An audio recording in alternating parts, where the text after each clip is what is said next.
très édifiant, notamment le thème « C'est le Seigneur en a besoin ». Il nous a rappelé encore les points essentiels en fait, de la vie chrétienne, notamment que nous sommes les instruments de Dieu, que nous devons être convertis véritablement et que nous devons être remplis du Saint-Esprit. Cela nous rappelle encore l'importance en fait, de la chrétienté, en fait, que de donner notre vie au Seigneur, d'être sincère avec lui. Et par cela, nous avons compris que nous avons été appelés par Dieu pour un objectif précis et que lui, connaissant toutes choses, ne nous a pas appelés dans sa maison pour errer, mais pour et bien entendu accomplir certaines tâches.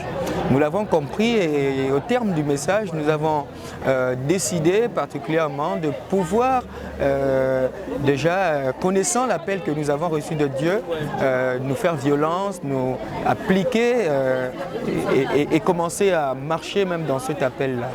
Je crois que c'est des messages. Nous avons compris que Dieu a besoin de nous pour manifester sa gloire dans son Église. Nous avons compris que avec le Saint-Esprit, nous pouvons faire de grandes choses. Donc Dieu permet que nous soyons dans une dimension très élevée avec le Saint-Esprit. Dieu envoie son Saint-Esprit auprès de nous pour pouvoir nous diriger et sans le Saint-Esprit, nous ne pouvons rien.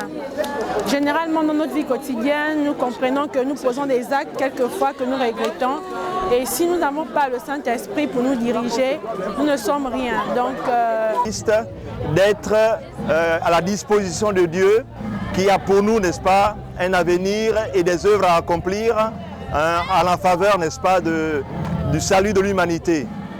Et l'une des choses qui m'a le plus intéressé, c'était que nous sommes sauvés pour être par la suite aussi des sauveurs.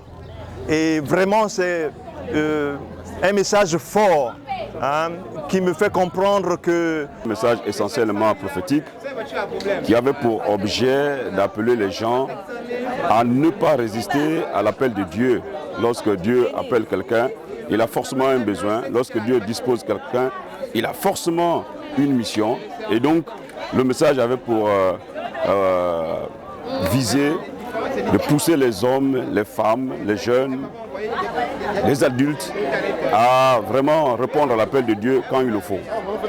Et donc, comme on peut le constater dans la vie pratique, beaucoup sont souvent appelés, beaucoup reçoivent parfois de manière beaucoup plus fracassante l'appel de Dieu, mais ils ne le suivent pas comme il le faut. Et donc, ce n'est pas digne d'une personne qui veut faire la volonté de Dieu. Ce qui est important, c'est que Dieu travaille avec les hommes. Dieu a toujours voulu faire avec les hommes et ce sont les hommes qu'il a envoyés pour annoncer sa parole.